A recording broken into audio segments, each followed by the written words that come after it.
Welcome back to the Millionaire Choice Show. And today on the show, we're going to have a little bit of fun because I'm going to try to shut up and talk a little bit less while I listen to Edna Keep. Now, the reason I'm so excited about talking to Edna today is because Edna has built up this incredible real estate portfolio. And I am right now in the market of trying to enhance and change my real estate portfolio. And so I'm looking to learn a little bit from Edna, but she's a real estate investing coach. She's got a wonderful mastermind called 90 Days to 5K Mastermind. She's got some webinars. And I'm going to let her tell her a little bit more about yourself and her story before we get into the real estate. But I'm eager to learn a little bit from you and sit under your mentoring today, Edna. Thanks for being on the show.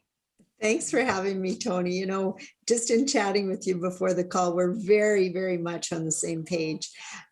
We've done very well in real estate, and we just want to share that. We want to share the wealth, share the knowledge, show people how they can really make a difference in their own lives just by taking a few things that they learn and do something with them, right?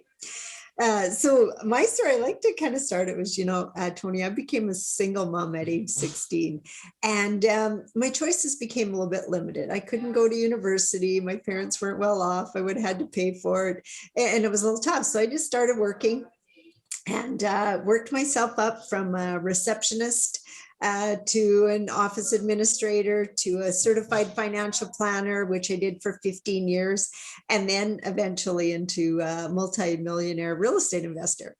And that doesn't come without shifting your mindset a few times. I always tell people, new level, new devil. Every time you're wanting to grow and move forward and do something different, there's things that you've got to overcome between your ears. And I believe that 90% of a person's success is mindset and what they understand and how their mind works.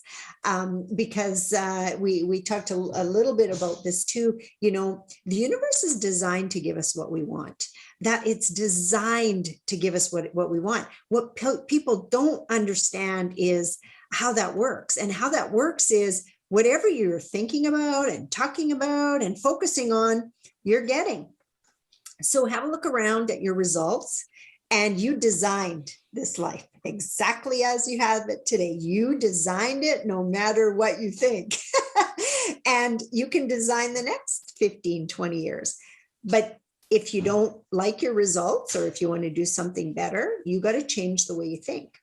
And that's one of the main things that I focus on with the people that I work with, is getting them to change and think differently from, say for me, the single mom at age 16, C average in school, not a very good job to start with, to where I am. And I spent a lot of money on training and coaching and mentorship over the years. And I feel like it was the best money I ever spent. Yeah. When I went from being an office administrator to a financial advisor, my income increased dramatically. But, every time I made those choices, those millionaire choices, I had people around me, Tony, telling me, and first of all, when I was working at the doctor's office out of high school, I had ended up with like a $2,000 credit card debt. And my family was telling me, you got to learn to live within your means. And I'm going, oh, I don't want to learn to live within my means. And my means at that time was like $1,200 a month. And it was like, if I want to learn something, I want to learn how to be rich. And I would get laughed at, like, really, Edna, you were a C student. You're not that smart. Like, what makes you think you're going to get rich? Well, I don't know. I just knew, right? I just knew something was there. And so I did not learn to live within my means. I learned how to expand my means. And that was a mindset shift, even for me back then. I started work as a financial advisor from a office administrator making $40,000 a year. And people thought I was crazy to do that too. I was still a single mom at that time. And it was like, how can you give up a job that pays you consistently $40,000 a year, that you're only working 4 days a week now, your bosses love you? Like, why would you give that up and go into a straight commission world? Well, I'd already worked at it part-time for 2 years, so I knew I could do it. And my manager on that side of the fence was telling me, Edna, if you went full-time, you could easily double your income and make as much as you did as a office administrator. And I was getting bored with the office administration work. And So my first year as a financial advisor, I made 67,000. So that was awesome. My second year, 187,000. And, it was then that I really realized what I'd been doing that had really pushed me to that level. I was just studying and learning and doing what I could. I couldn't do everything that other people did because I was limited, because I was a single mom.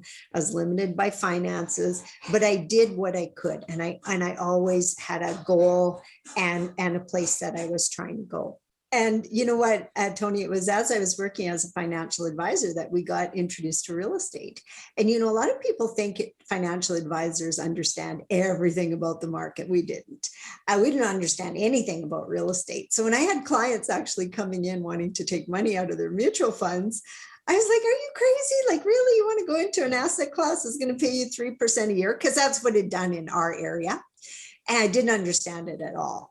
But I listened and I was told I should take one of Robert Kiyosaki's classes. So I did, took an evening class, and then we signed up for a 3-day weekend class. And at the end, I knew I wanted to know more. We decided that we were going to get into the game.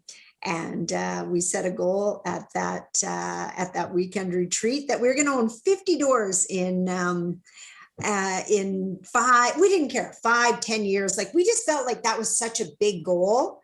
If it took us 10 years, we didn't even care. We thought that was big. We signed up for the courses, and you know what? We had 50 doors in 18 months, making 5,000 a month in cash flow. And I was getting opportunities left, right, and center. So I sold my financial planning practice. And again, a lot of people telling me, you're crazy. And like, why would you by this time I was making, about 250,000, 300,000 a year. And a lot of it recurring income because you get these trailer fees. As a financial advisor, you were making that. Yeah. Yeah. And the trailer fees was about half of that. So it was recurring income. So whether I went to work or not, I always had lots of money coming in. And my kids were 3 and 5 at the time when we got into real estate. And since my kids had been born, I really hadn't worked more than 3 days a week. I had a really good assistant at work, and I only showed up about 3 days a week. So again, people said, "Are you crazy? Why would you give up that?" That was like, people would die for that. That's such a great job. And I know you like it. But I could just see, I wanted more. I wanted to challenge myself.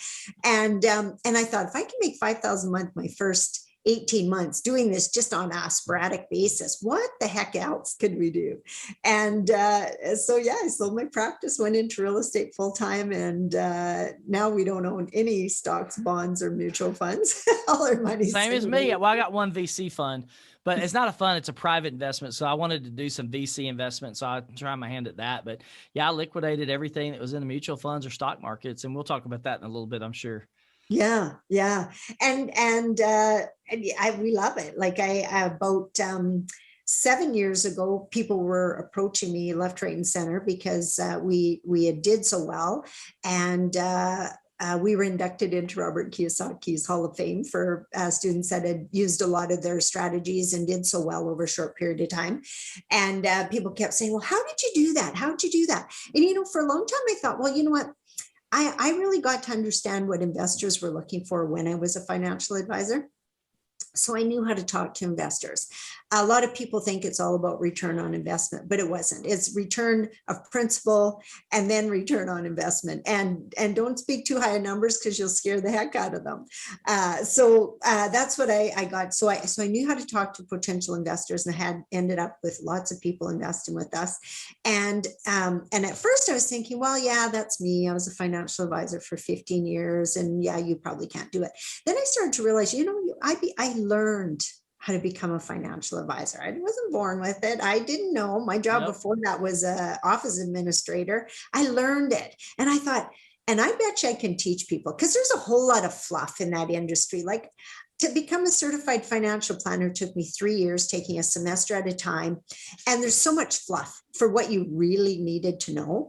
And so I started teaching people what we'd done to raise capital, get our deals done very creatively. I still love the creative finance part. And so that's how my own coaching practice came about, teaching and training people on how to do what we've done. Yeah. So you didn't grow up with money, right? So you didn't grow up with a money financial mindset, just like me. I was broke at 25, but you were 16, single mom. So when did it shift for you from being a broke mindset to being like this money motivated? I loved what you said earlier. I've written down several quotes. If you need them, I'll send them to you. But if I wanted to learn something, I wanted to learn how to be rich, right? And I love the one you said. I didn't learn how to live within my means. I learned how to expand my means. Like that's really groundbreaking for people, because what I find when I'm and I was living it too, right, is most people, they have no financial vision. So they're not going anywhere. Their finances aren't going anywhere. They're just stuck and stagnant and many times in a bad place. And it's because they don't know how to create that financial vision for their future.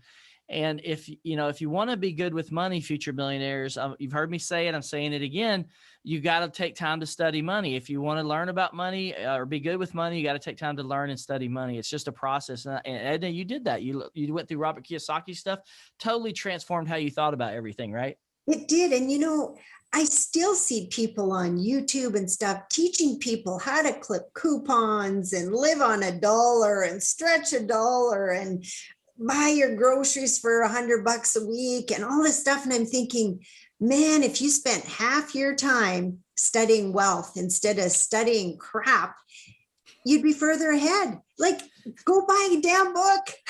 Buy the Rich Dad series. He teaches you everything it is about buying wealth. One of my favorite books by Robert Kiyosaki is called "Why Do A Students Work for C Students and B Students Work for the Government?" Do you know why that was my favorite book? Why is that? I was a C student, yeah. and I didn't excel in school. But you know what?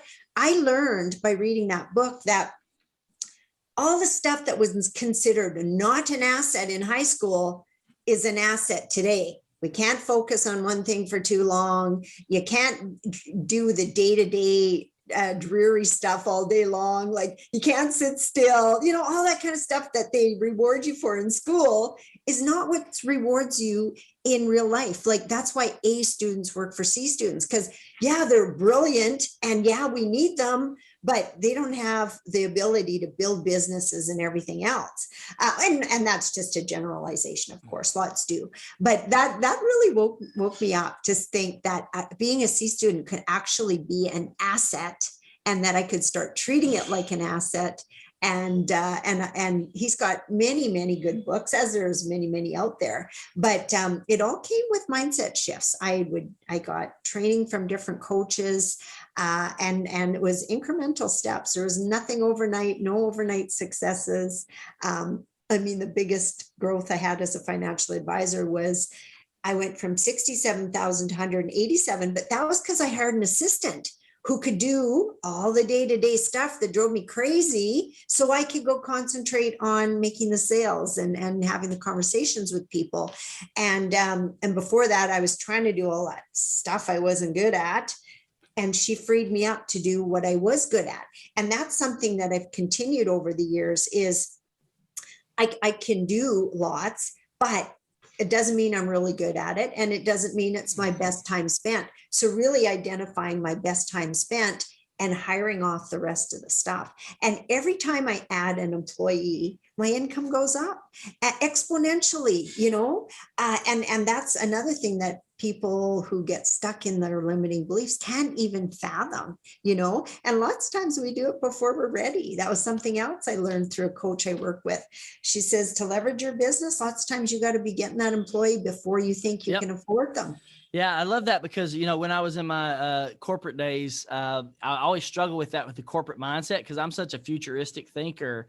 And what I came up with was this philosophy of if you are waiting to hire an employee. So if you're a business owner and you're listening to this show, I think this is a key element for you. If you are waiting to hire an employee until it is so obvious to you that you need that employee, your business has already started slowing down. Like, you are behind the curve. And I'm a big believer in problem solving too, because a lot of companies, at least the one I was in, I would see problems before they were real problems. What that does, though, is it creates a lot of tension, because if you see something before other people recognize it, you're trying to fix it before they even realize it's a problem. Then you're the troublemaker, right, Tony? And that's why I got fired. And it's one of the reasons, but it's probably one of the biggest ones. But you're out of your zone because you're not attached to people that are in the same plane as you, right? So what I found is that the people I was working with were always solving problems when they were glaringly obvious. And I'm like, oh my God, like this has been a problem for 5 years and you're just now figuring this out. Like we should have been talking about this 5 years ago so that we weren't sitting here in this mess right now trying to fix this. And your company has already started to lose traction and slow down. And if you have enough of those kinds of problems that come up, well, it can get really bad. Like, and you see that, like, Kodak. Kodak had a problem. And I'm sure there was somebody raising a red flag somewhere. Blockbuster, my God, Blockbuster should have been Redbox and Netflix combined. But, absolutely. yeah, but they didn't. Somebody in that organization was bringing that stuff up, and the people at the top were not listening. And I guarantee it because I've experienced that too. So what I love is what you said is when I connect it is most people don't have a vision for their future and their possibilities. And I would say that was the same. Like for me, I was broke, grew up in a broke family. And then fortunately at 25, I woke up and I'm like, oh, you know what? This money thing's not that hard. I'm a pretty good math guy. I just did the math. I think I can be a millionaire by age 40. Then my vision become a millionaire and do it by age 40. What happened to me along the way was I never realized what my real potential was because my goal, the biggest goal I could get to was $1 million because of where I came from. Now that I'm past that goal, I'm like, why did I stop at $1 million? Like, why wasn't I thinking bigger than that? And what I find, and you guys listening, I think you'll go through this too, is right now, just get a goal that gets you moving in the right direction. That's the biggest key. Like you may not realize your full potential, and that's perfectly okay. So imagine the biggest thing you can get to and then hit that one goal. Your mind will start to shift and you'll be able to envision bigger visions and bigger things for your life. And you'll get the, it's like learning new muscles, right? If you learn a new sport, you said like you learned how to be a financial advisor and then you learned how to be a real estate person. You left the financial advisor, but the financial advisory stuff was a really good stepping stone for you for that next phase, right? And you just don't know where the journey is going to take you. It's never a waste of time. I've heard another saying, it says, even when you don't win, you learn. So you're still winning, every time you learn, you're winning. So that's another way to look at it. So a lot of people talk themselves out of taking any chances like that because they're scared of failure. And, that was one of the things. They're getting better at it in schools nowadays. But that was one thing that they promoted in schools when we were young. It was don't fail, don't fail, don't fail. It's so bad. And now they're saying, failure is the fastest way to get to the next level. So you got to be pushing yourself all the time, right? Yeah, I had a lot of success and was doing pretty well, making. I wish I could tell how much I was making, but I'm under a non-disclosure to do that, so I'll keep my mouth shut. But it was a lot of money. I was making a lot of money, and then I got fired. Yeah. And then I went to my next job, and that was supposed to be great until 2 months after I took it. I wasn't let go. I was notified by the guy who started the company that he was under investigation by the SEC.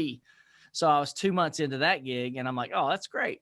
And then 3 months later, all of his investment capital was gone because all of his investors found out that he was under investigation by the SEC. So then they ran out of funds and I was out of there too. So, got let go or, broke away from 2 different companies in 2 years, actually within 1 year, they were a year apart. And I think for some people that may sound like a defeat, but for me, I'm like, it's on to the next thing. Like what's next, And I think it's part of that is because of mindset, because you wire yourself to go, okay, when I'm in that moment where things fall apart, I can either be brought down by that or I can go, okay, what's my next opportunity? And that's kind of like the power of positive thinking. Like everything is if you look at everything as an opportunity, not everything, but most things, right? Sometimes you dig a hole that you shouldn't have dug. And we won't talk about those. Hopefully nobody on the show listening is doing that today. If you do, get out of the hole, fill the hole back up, and get out fast. But you've got to have this positive mindset to go, oh, I can become better. And they say, I don't remember, you may know this statistic, but I've heard several times that a lot of wealthy people will make and lose their fortune multiple times in their lifetime. And before that, it actually sticks, like really, really sticks. And so have you, and do you know what that is? I know why that happens, because you know what? I went through fluctuations like that in my life, had really good success, felt it, knew I was a success, like beyond what I could have ever imagined. Somebody earning $1,200 a month to $250,000 a year, that's big. But then I got complacent And I didn't set the big goals anymore. It was just like, yeah, let's just keep that going. It feels pretty good. But you know what? You're either moving or you're going backwards. And so I would stop doing all the things that took me to this level and I would drop back. And then I would realize it or just get frustrated with, you can't stay there. And I do what I needed to do, get back and, generally never drop back to down below where I'd been before. Now I've learned, Tony, that those success habits that you do to get to each level, like I said, new level, new devil, you have to continue them and get better in order to keep growing. Can't coast. Yeah, you can't coast ever. Goals are designed, you set goals designed for growth, not to get the goal, but to grow yourself. And every time you hit that goal, you should immediately be setting a new one, or even before you hit it, when you know you're close. Always be inspiring yourself to move forward. And now I've learned that I never stop. I'm writing out my affirmations every day. I'm saying my affirmations. I'm setting new goals, and like the growth starts to happen exponentially because I understand now that that is never going to stop, and it just keeps getting better and better and better. And you got to keep growing as a person. You can't ever stop and say, I made it, because there's no such thing. Yeah, I love that. And I would say the same thing applies for me, because when I went from, 40 something thousand a year to 100, I never imagined I could make 100 grand in 1 year. And I was able to get to that goal. It really wasn't a goal. What I was really focused on was growing myself and growing my skill set, my value, and what I brought to the table. That's where, the whole concept you mentioned earlier about the best investment you're ever going to make is the investment in yourself. Yeah. And I saw that, like, I invested in myself heavily, and I really didn't understand where it would take me, but I just knew that was the right thing to do. And then that, took me to the $100,000 plateau, the $200,000 plateau, and then, well beyond that. Now I'm back reestablishing it, but in a new set. So I went from doing that in the job, career, corporate world to now I'm doing it as a small business guy world. And so that's a whole nother skill set to learn, but that skill set can take you even further than the previous skill set. And so it's like you learn how to reach high levels of performance in both. And obviously you're doing that in the real estate financial world, whereas I'm doing it in a small business world. Well, you're doing small business as well, but with a real estate expertise. And it's just very interesting, like the whole process, and what's sad, statistically, I've got this in my book, The Millionaire Choice. The average person watches 122 hours of television video a month. And I'm like, man, if you just knew what the possibilities are, for people that are video gamers, I'm a bit of a gamer. I'm in remission right now. So, I go in phases. My father-in-law comes out here and we play together and he leaves and I'm still like back in old habits. So I'm breaking those habits, but just rededicating that time, because we all have the same amount of time. It's what we do with our time that really matters and tells us where we're going to go. If you're going to sit on the couch and watch golf or NFL or whatever that is, or you're going to, whatever you invest in. And I love what you said earlier, and I'm going to try to do it. The universe is designed to give us what we want. The problem is most of us don't want like the right things or don't want much. And therefore we don't have, like I said before, a vision for what our future could really hold and the possibilities. So therefore a lot of people don't accomplish wealth, or they don't really accomplish much with their lives. It's because they're not envisioning or wanting those things. And I love how you said that. Sometimes, Tony, what happens too, like most of the beliefs that we have are planted into our subconscious mind before we're 4 years old. So when you mentioned before your family was poor, you were programmed to be poor. You were programmed to be poor. So you had to outstep that, get really uncomfortable to be able to bypass that. All of us are programmed by our parents. Why do you think, when I still remember going to Mexico for the first time and they were trying to feed me rice and beans for breakfast. And I'm going, ooh, yeah, I can't eat rice and beans for breakfast. Who the heck eats rice and beans for breakfast, But we're programmed how to talk, how we eat, everything, how active we are, everything. We're programmed. So those limiting beliefs happen to us without us even realizing. So 90% of our thoughts are habitual. We don't even know what we're thinking. We're not paying attention to it on a daily basis. So if you're programmed to have those limiting beliefs like poverty or low income or whatever, that's what you tend to do as you get older. That's why there's generations and generations and generations of poverty in the same family. That's why there's generations and generations of wealth in wealthy families, and generations and generations and generations of middle class people. What is a belief? It is just a thought we keep on thinking. We can change our belief by what we think, but we have to force ourselves for a lot of time. We have to change our habitual way of thinking. And that's the biggest work that people can ever do in their lives, is start taking some time to think and forcing the thoughts that you want to think. And it's against human nature, and that's why so many people get stuck. They inherited those beliefs. They're born with 50% DNA from their mom, 50% DNA from their dad. And if they were born into poverty, good chance they're going to stay there. Yeah. But how many people break out? Lots of people break out. Your choice there. Yeah. Yeah. And I love how you said that, because I'm a big believer in that. I've been learning more and more about DNA and just all the things that go into that. And it really is, it really is like a computer program, and that programming is there. And whatever your parents were programmed with when they came together and gave birth to you, you're inheriting that.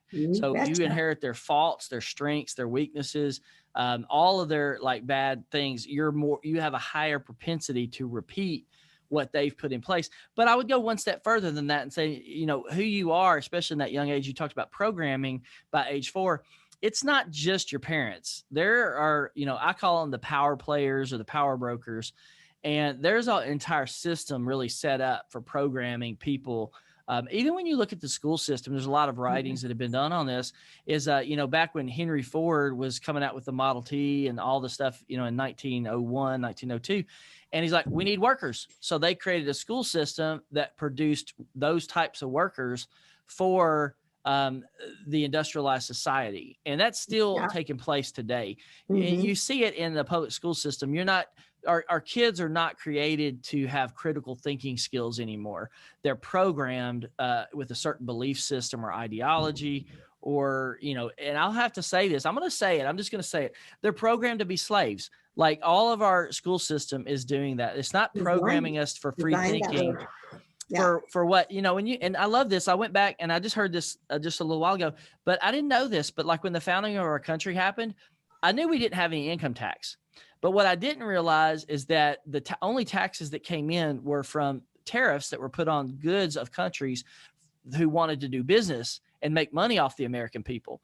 That's where the tax money came from, was from the tariffs on the countries that wanted to profit off of selling to Americans.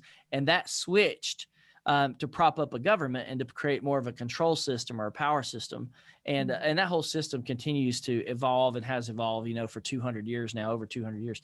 But let's switch gears a little bit, Edna. Let's go into some of your financial wisdom.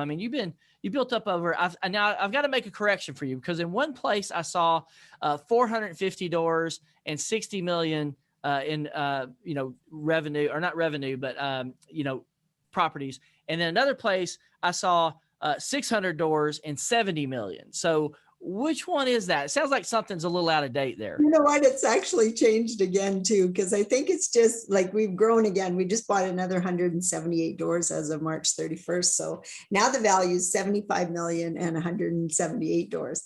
So no, 778 doors. We bought 178 doors in March. And ironically, we bought it in your area. We bought it in Memphis, Tennessee. And loving it, like really doing well with it. We got a really good price. And of course, we got to fix it up and renovate and fill it back up again, because the last people didn't do a very good job of running it. But yeah, so I think what happens, because we're still growing and we're not all the materials getting changed. So that's what happens. Yeah, it's hard to keep up with it when you're growing as fast as you are. Yeah, and we have big goals going forward, so it's going to get to be more and more. We've got a lot of Canadian students that want to start to invest in the US. We've got people on the ground in Memphis looking for places for us, and then also in Jacksonville, Florida. So we're probably going to be over in your area visiting here pretty soon. But, The biggest thing for me that enhanced my growth is even as a financial advisor, I hired my first coach in 1999, Dan Sullivan. He's called the strategic coach. And at the time, he was mostly geared towards financial advisors. And, he helped me take my income from that 187 up to over 300,000 at one point, like in a couple of years, because of the strategies that we was taught and the mindset and stuff like that. So and the reason I decided to hire a coach at that point is we were at an event. We were a smaller company, been purchased by a large company. And the coach on the stage said, "How many here have a coach?" And I looked around and it was all the high income producers, the $1 million a year people. And I went, okay. And I hired a coach. You know what? I've never been without one since. Sometimes I'm working with 2 or 3 at a time because I want to work with people who've been there, done that, so I can fast track my success and fast track my learning. Because you know what? You can read and study and learn till the cows come home, but it's not till you really start taking the actions and putting that knowledge into action that you really know what you know. And the more I grow, the faster I'm able to do that. The better coaches I have, the faster I'm able to do that. And that's what I do is one of our biggest things. Yes, it really accelerates your success. And a lot of times your coach, because they don't have the same limiting beliefs you do, they might have their own set of limiting beliefs. Don't ever, everybody has limiting beliefs, no matter what level they're at. Next level is a limiting belief. They can see the future you that you can't see yet, because they've done it. They used to be you. So they can look back and go, yeah, I can see what you're doing a lot of the same things wrong that I did at that level. Let me help you do. And then stuff happens and you grow that much quicker. And that's why, the best money we've ever spent is on training and coaches. Well, you're like a dream client for some of those guys, because I've got some coaching clients right now.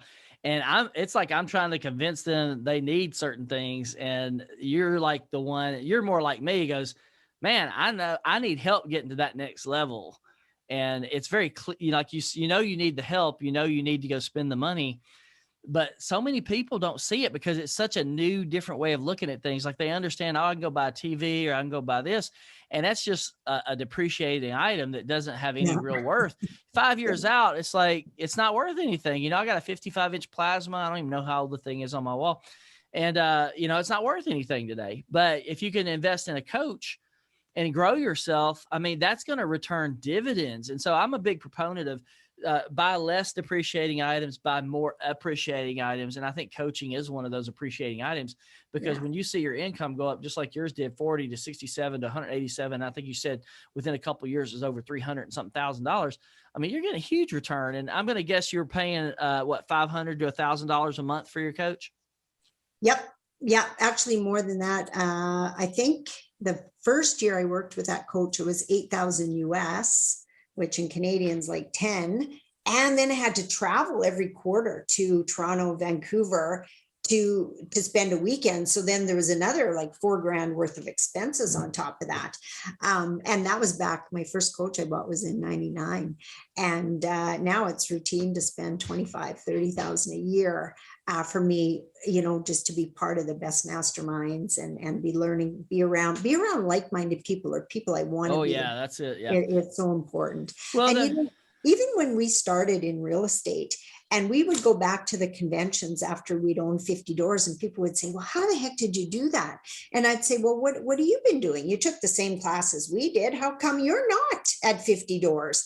And you know what I found, Tony? I found that lots of people were stepping over dollars to pick up dimes. And what I mean by that is they were buying properties, maybe a duplex and a fourplex, but to save themselves that $100 a month, they weren't hiring property managers to save them that $50, $100 plumbing bill and repairs and maintenance bill. They were doing the work. Well, they could not even possibly go over 4 doors because they were stuck. They were doing all the low dollar activities because they were saving money again, as opposed to thinking bigger and thinking, how can I learn to expand my means instead of living within my means? So every level has that. We've probably all heard, why are you cutting your grass if you're earning $50 an hour, why are you cutting your grass when you can hire that out at $10 or $15 an hour? It makes no sense, right? And yet people do it all the time. And, that is so limiting, that thought pattern. And that I've seen that all the time. Even today, I see people, they're stuck. That's usually when people come to me is, I'm stuck. I'm at 4 doors. I just can't grow anymore. Mm-hmm. Well, let me see what you're doing. Well, you can't be dealing with tenants and toilets every day, because that's the biggest thing that's going to stop your growth. Hire that out. Well, I can't afford to. Yeah, you can't afford not to. Hire that out. And then, you can grow from there. Well, I can honestly say that fixing toilets would probably be the first job I would hire out if I was a property owner. But I love your what you said. Let me pick up on a couple of those things real quick. So sure. One of those, and I'm going to use some life examples here, because I think I'm unstuck. I went from being a job guy for 47 years to now I'm an entrepreneur. And I was entrepreneurial when I was with the Ramsey organization, but it wasn't my business. It was somebody else's. So there's still a different level of engagement when it's your own, right? You have to, you're the one that has to get up, make everything happen. Mm-hmm. When you work for somebody, even if you're in an entrepreneurial environment, you still have a lot of your day dictated to you, like what you need to do, jobs, responsibilities, meetings, things like that. Yeah. So I was stuck. And I think that's the biggest thing, like you said about a coach, is if you're stuck, you're going to get stuck. And the faster you recognize that you're stuck, the quicker you can get unstuck. And so I actually picked up a business coach. My first one ever. I tried to hire one before, but wasn't allowed to in the corporate world because we weren't there yet as a company from a vision standpoint. So I'm like, you know what? I'm stuck and I need help. And I paid this guy way more than I wanted to pay for a coach. But I'm like, this is what I need right now. It's what I need. And so I wrote the check, $2,500 a month. And he helped me get unstuck. And I stuck with him. I was with him for 6 months at the time. That's all I could afford. And I'm like, you know what? He helped me a tremendous amount to get my podcast out and going, and to get me to think like an entrepreneur. And he told me straight up, he said, dude, you're still thinking like an employee. You got to start thinking like an entrepreneur. You're half in, half out. You got to start thinking differently. And then the other breakthrough, which you alluded to, is you accelerate yourself when you start to multiply yourself. And so I just took a big step here the last month or two, and I just hired another lady today to help me with some different things, because I think I'm in a place where I'm ready to accelerate. I'm going to have e-learning classes coming out. I've got an event that I just fired out. Now, that being said, those were big moves for me, Edna, because I'm like, okay, I'm making a commitment here. It's 6 months. And the last lady I hired today, I've got to get these videos. I got to start producing video. If you're going to do this business, you got to have video. And I'm a big believer in that. So I've got a video editor now. So an event planner, a video editor, and an e-learning guy. And then I've got a life coaching guy, a life and money mentor program manager now. So we've got 4 people that I'm working with. And, but that's a big commitment, right? It's like, hey, it's time to accelerate. And those things are uncomfortable because that's costing me a lot of money to go do that. And you've got to invest in that to see it monetized, but you've got to stretch yourself, right? You have to stretch yourself, and lots of times before you're ready. And, the coach I'm working with right now challenged me to start a monthly giving program. And so I committed to $1,000 a month to a local charity here. And, that's another step, just committing. And it's stuff that takes you outside your comfort zone. That's going to be the stuff that really takes you to the next level. I see a lot of people, they are maybe past the television watching stage, and they know they want more. They know they want more, and they get on YouTube. And I love YouTube. I put ads on YouTube, but they watch YouTube after YouTube after YouTube after YouTube. And they think, oh, that looks good. And that looks good. And they start chasing these rainbows and never, ever commit to one to make it happen. And that's something that people need to realize too, because if you keep watching sales pages and that, you're going to keep getting sold on different ideas. You're going to keep buying. None of them are easy. Yep. Some people try to tell you they're easy. I had a guy text me today or message me, and he said, if I could show you how to make, I can't remember what his dollar amount was, 146,000, because I think that's what he said he made this year, without doing anything, would you work with me? And I don't believe that's possible. That's not possible. So, if you're telling people that, I just don't even believe you. I mean, I do YouTube ads. There's, even though other people do a good portion of the work, there's still lots of stuff I need to do and be on top of. And there's lots of work involved. So I don't know what you're selling there, buddy, but you know what, Tony, people buy that stuff all the time. You can do this without doing anything. Well, no, you can't. Yeah. You can't. I don't care who you are. The people that buy into, understanding the universe, they kind of get part of it through The Secret, the movie The Secret. Oh yeah, I've heard that. That book's come up a lot for me. Yeah, you just think about it and it's going to come. No, you think about it and then you take inspired action. It's the action steps that make it happen. It's never going to come just because you sit there and think. You go back and read Think and Grow Rich. There are action steps in there. It's not just think, it's, you've got to take action and to get those results. Yeah. So I find too many people doing that nowadays. Cause I mean, it's like gaming. It's that instant rush that you get from, oh, that's going to work for me. And I'm going to, and then they don't show up to do the work, Well, I think the best way to say it, it's kind of like I'm going around getting these terms because I'm trying to figure out how to communicate with people who are broke to help them believe and dream that they can become a millionaire. But it really comes down to energy. Like, it's where you're putting your energy. Are you putting it into the TV? Are you putting it into golf? What are you putting your energy into?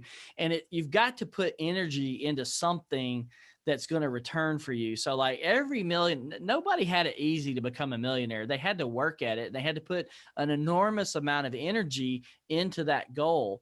And so the question is, what are you putting your energy into, future millionaires?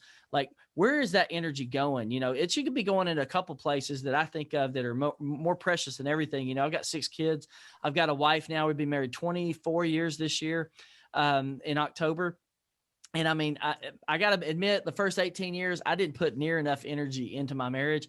The last 5, I've been putting an enormous amount of energy into my marriage because I needed to make up for 18 years of not doing it, right? And it's so better too, right? Oh my gosh, I never imagined marriage could be so good. And like, when you get married at first, you got these you're bright-eyed, bushy-tailed, hopeful, and like excited, right? And then you get kind of like, oh, this is not quite this person I loved and all those cute things she was doing before. They really get on my nerves. And likewise, right? So I think the men can say that, but the women can probably say it 2 or 3 times more because I'm sure I did 2 or 3 times more things that got on her nerves and probably still do. But she puts up with it. And then kids, right? 6 kids takes an enormous amount of energy, right? And so if you're going to build some wealth, it takes an enormous amount of energy, but to have enough energy to do those things, you have to make sure that you don't have other things in your life that are robbing your energy.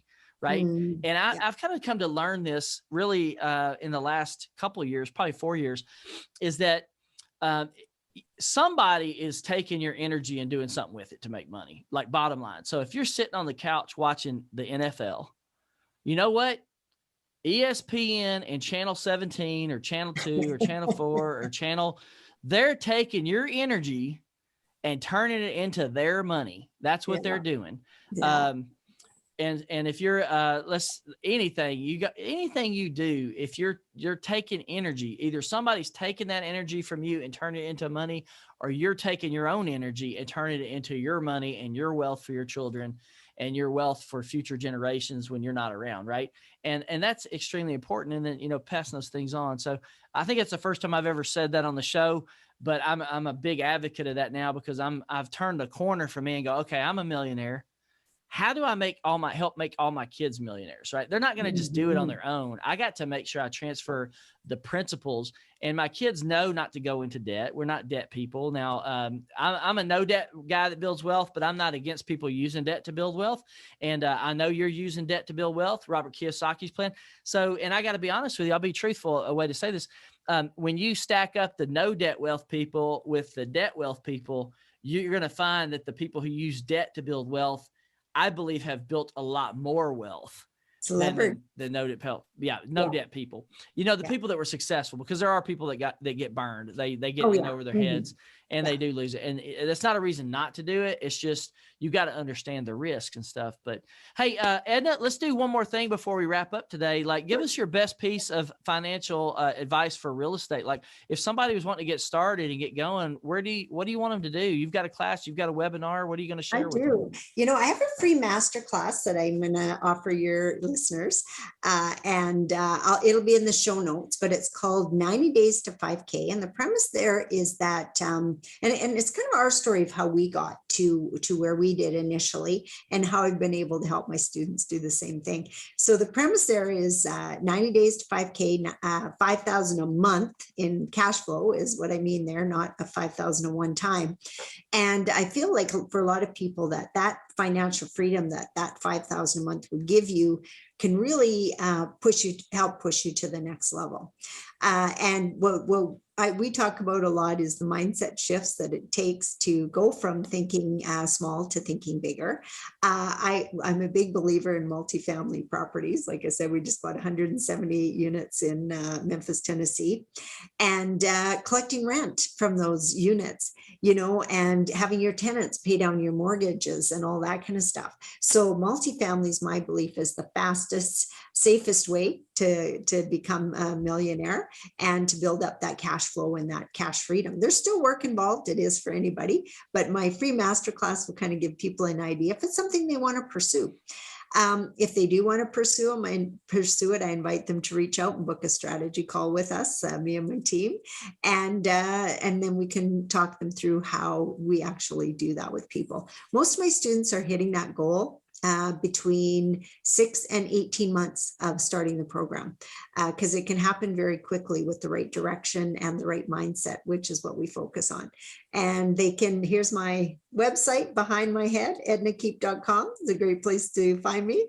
I'm on Facebook at Coach Edna Keep. And like I said, I'll give you that masterclass so that people can watch that and see if it's something that might interest them. Hey, Edna, thanks for sharing all that. And I'll check it out as well. Okay. Yeah, as I mentioned, we're looking for some additional real estate right now. And honestly, I haven't looked. I've been looking at land and looking at housing, but I haven't looked at multifamily today. So I'm going to probably get off this call and do a little multifamily search. Well, multifamily is considered one of the safest real estate investments out there. Like land is too. But land doesn't provide cash flow. So land is a good, solid investment that's going to, they're not making more land. So you're going to do well. It's going to go up, especially with all these inflationary times that are going to come because all the printing of money. But I love cash flowing assets. Every asset you buy pays you cash. And Robert Kiyosaki taught from way back when I read his first book, the key to growing wealthy is getting someone else to pay for your asset. So having your tenants pay for your asset, huge. And we can get high financing on that. Again, why? Because it's one of the safest investments out there. You still got to know what you're doing, but yeah.